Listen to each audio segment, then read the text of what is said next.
Good morning student, it is the next lecture for class 11 and student we are studying the chapter unit and measurement, you all know.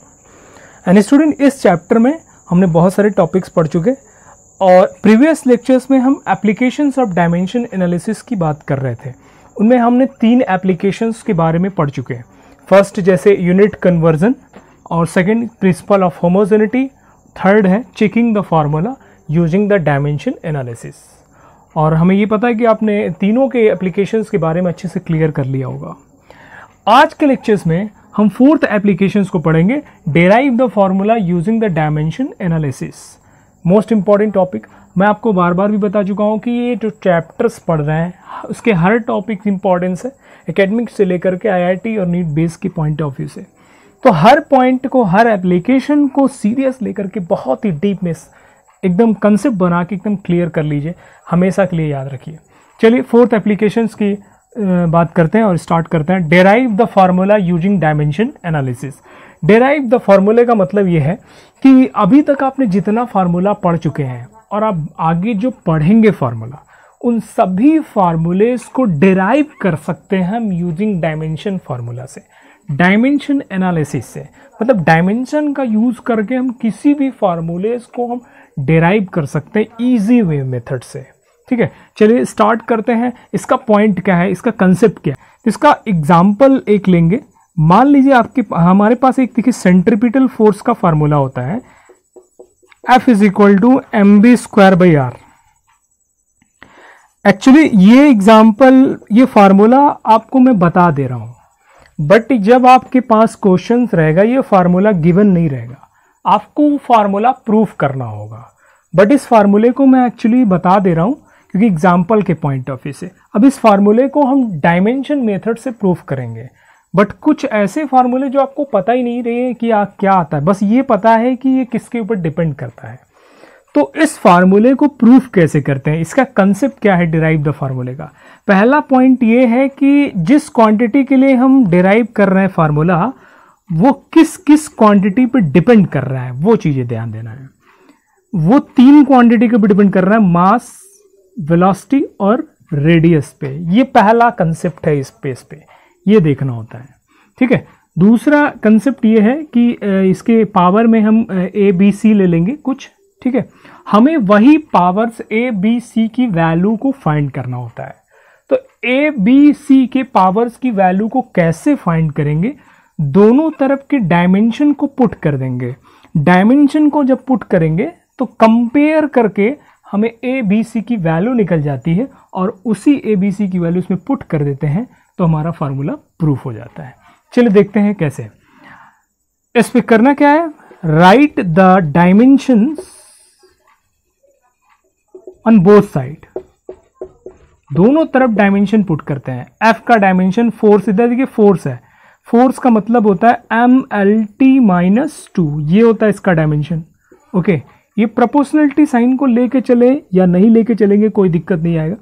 M का जो dimensional formula होता है M ही होता है, इसके power में A है तो A ही लेके चलेंगे। वेलोसिटी है, वेलोसिटी का डायमेंशन रखते हैं, वेलोसिटी का डायमेंशन LT-1 होता है। देखिए यहाँ पे 0 को लेके चलने की जरूरत नहीं है ना, क्योंकि हम सॉल्व कर रहे हैं, उसकी जरूरत नहीं है। इसके पावर में B है। अब R है, R डिस्टेंस है तो L हुआ, इसके पावर में C है। अब हमें करना क्या होता है कि दोनों तरफ के डायमेंशन में MLT को अलग कर लेना होता है।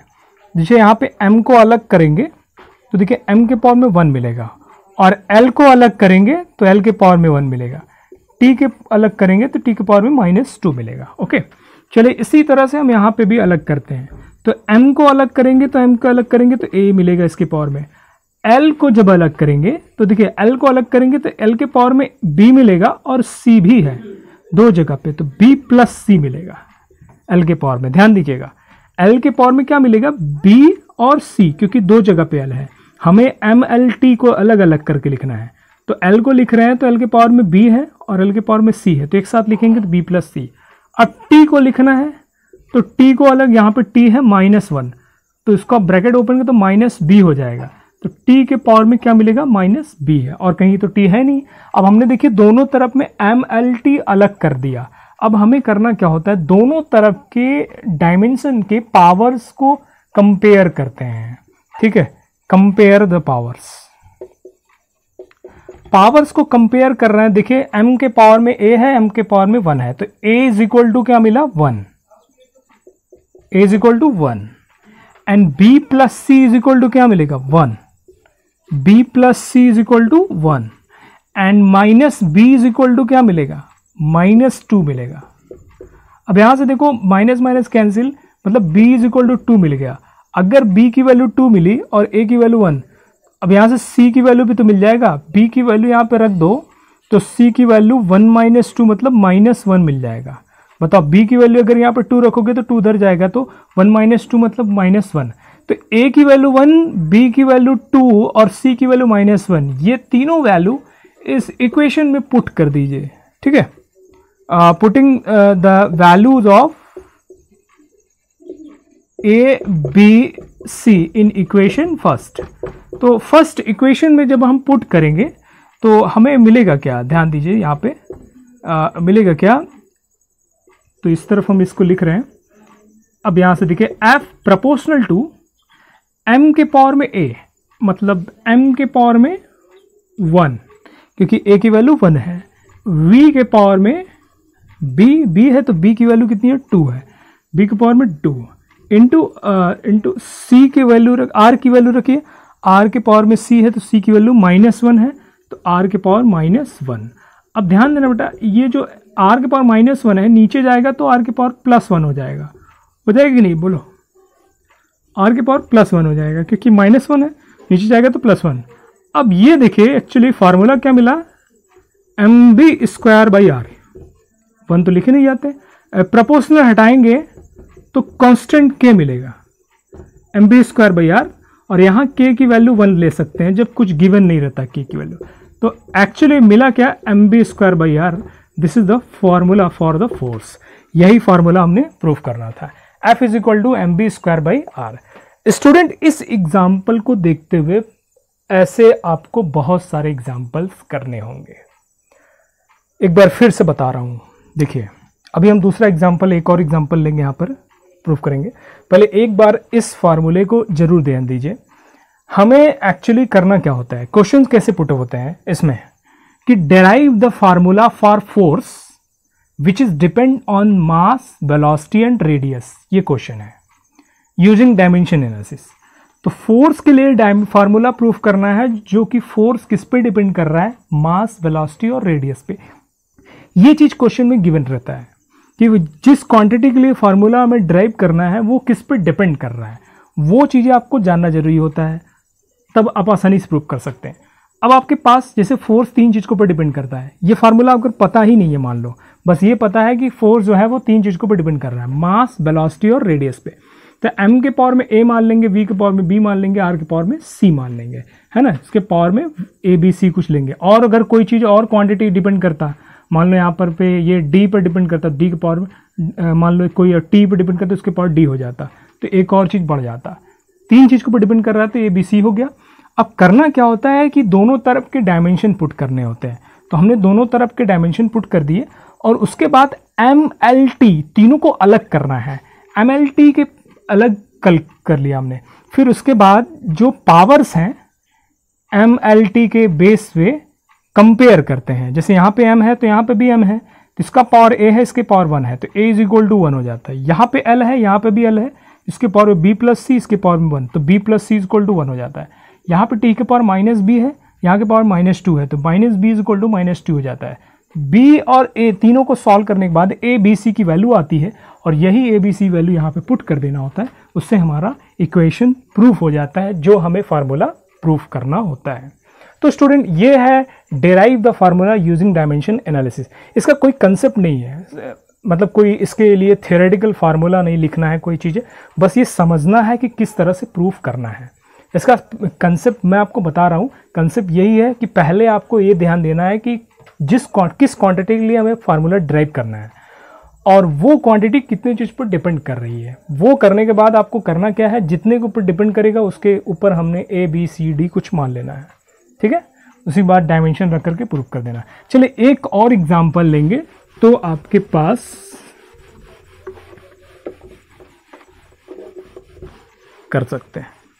एक ये फार्मूला हमारे पास t बराबर 2 पाई अंडर रूट में l बाई जी। ठीक है, यहाँ जो 2 पाई है वो एक्चुअली k है और ये कांस्टेंट की वैल्यू है 2 पाई k की वैल्यू। ये फार्मूला है। अब देखिए यहाँ पे ये फार्मूला आपको पता नहीं है, सपोजर ये पता है कि जो टाइम पीरियड के लिए फार्मूला निकालना है, टाइम पीरियड के लिए जो टाइम पीरियड है वो लेंथ और ग्रेविटी पे डिपेंड करता है, लेंथ और ग्रेविटी पे डिपेंड करता है। जैसे ये चीज़ तो मैंने फार्मूला लिख दिया, बट ये फार्मूला आपके पास नहीं होगा। ये पता होगा कि टाइम पीरियड का फार्मूला किस पे डिपेंड करता है, लेंथ पे और ग्रेविटी पे।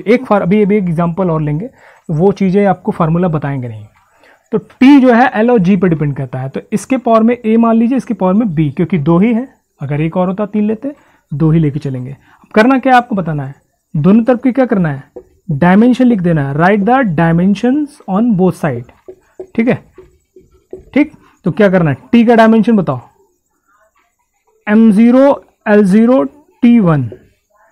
एक्चुअली हम यहाँ पे t1 इसलिए ले रहे हैं क्योंकि m0 l0 लेने की ज़रूरत नहीं है, बट ले रहे हैं। लो या ना लो कोई दिक्कत नहीं होता है यहाँ पे। जैसे l के पावर में a है तो l के पावर में a ले लिया। ठीक है, ग्रेविटी g के पावर में b है तो बताओ g का मतलब ग्रेविटी है। ग्रेविटी को एक्सेलेरेशन बोलते हैं, ग्रेविटेशनल एक्सेलेरेशन। एक्सेलेरेशन का होता है डायमेंशन lt माइनस 2। देखिए m0 हम नहीं लिए, तो m0 यहाँ पे भी आप नहीं ले सकते हैं क्योंकि यहाँ पे m है ही नहीं, 2 ही चीज़ें, तो m0 यहाँ पे नहीं ले सकते हैं, कोई दिक्कत नहीं आएगी। हम यहाँ पे भी 2 चीज़ ले लेते हैं, l0 t1, क्योंकि इसमें m है ही नहीं, तो इसीलिए यहाँ पे भी हम क्या करते हैं, अब 2 ही चीज़ है तो दोनों चीज़ को अलग कर लीजिए। तो l को अलग करेंगे तो यहाँ 0 मिलेगा और t को अलग करेंगे तो 1 मिलेगा, और इधर l को अलग करेंगे तो क्या मिलेगा बताओ, a मिलेगा और b मिलेगा, क्योंकि इसके पावर में a है, इधर इसके पावर में b है, तो a प्लस b मिलेगा, ध्यान देना। और t को अलग करेंगे तो क्या मिलेगा, t को अलग करेंगे तो माइनस 2b मिलेगा, और इधर तो है नहीं t। Clear student? तो पावर को कंपेयर कर दीजिए, कंपेयर द पावर्स। ठीक है, बताओ a प्लस b बराबर क्या मिलेगा, 0, और minus 2b is equal to क्या मिलेगा, 1। तो स्टूडेंट बताओ b की वैल्यू क्या होगी, -1/2 मिलेगी। तो यहां से a की वैल्यू निकालोगे तो क्या मिलेगा, +1/2 मिलेगा कि नहीं बताओ, क्योंकि अगर -1/2 यहाँ रखोगे तो उधर जाएगा तो +1/2। b की वैल्यू अगर -1/2 रखोगे तो यहाँ पे a की वैल्यू 1/2 आएगी। तो a की वैल्यू +1/2, b की वैल्यू -1/2। अब यहाँ पे हमें करना क्या है, पुट कर देना है वैल्यू। ठीक है, पुटिंग द वैल्यूज, ये इक्वेशन फर्स्ट है, इन इक्वेशन फर्स्ट है ना, डायरेक्ट लिख रहा हूँ, a b c की वैल्यू रखनी है तो डायरेक्ट रखो, a b की वैल्यू रखनी है, t प्रोपोर्शनल टू l के पावर में a है, a l के पावर में a का मतलब 1/2 है ना, a की वैल्यू 1/2 है, और इंटू g की वैल्यू क्या है, -1/2 लेते हैं। स्टूडेंट आप प्रोपोर्शनल की साइन अभी ले चलते हैं, ये -1/2 नीचे जाएगा तो क्या हो जाएगा, +1/2 हो जाएगा, हो जाएगा नहीं। और 1/2 को क्या लिखते हैं, रूट में लिखते हैं। तो बताओ नीचे भी 1/2 ऊपर भी 1/2, तो टोटल एक साथ हम लिख सकते हैं l/g, रूट में लिख सकते हैं कि नहीं। और प्रोपोर्शनल हटाएंगे तो क्या मिलेगा, k रूट में l/g, और k की वैल्यू 2 पाई है, तो ये फार्मूला आपका प्रूफ हो जाता है। सो स्टूडेंट इजी है, कोई कुछ काम करना नहीं है इसमें, सिर्फ ये देखना है कि क्वांटिटी किस चीज़ पर डिपेंड करती है। ठीक है, अब अगर मैं आपको एक पॉइंट बताऊं, जैसे आपको एक क्वेश्चन दूं कि derive the formula for the resistance which depend on the potential and current. R is equal to V upon I आपको पता है, लेकिन मैं आपको क्या बोल रहा हूं, सिर्फ इतना बोल रहा हूं कि रेजिस्टेंस के लिए फार्मूला बताइए जो कि वोल्टेज और करंट पे डिपेंड करता है। तो आपको क्या करना होगा बताओ, R जो है किसके डिपेंड कर रहा है, V और I पे, तो V के पावर में A और I के पावर में B मान लेंगे, सॉल्व करेंगे, A B की वैल्यू आएगी, तो हमारा फार्मूला लास्ट में मिलेगा क्या, R बराबर V अपॉन I। देख लीजिएगा, क्लियर मिल जाएगा। स्टूडेंट इस बेस पे बहुत सारे क्वेश्चन, जितने क्वेश्चन लगाओगे उतना ही अच्छा है। तो आपके लिए कुछ होमवर्क देते हैं, हमें लगता है आप आसानी से इसको समझ लिए होगे। फिर से एक बार समझ लीजिए करना क्या होता है डिराइव करने के लिए। डिराइव करने के लिए क्वेश्चंस में ये पूछा जाता है कि derive the formula for that quantities which depend on the another quantity. मतलब किसी एक क्वांटिटी के लिए डिराइव करना होगा फार्मूला जो कि किस पर डिपेंड करता है, वो चीज़ देखना जरूरी है। तो स्टूडेंट कुछ क्वेश्चंस देते हैं।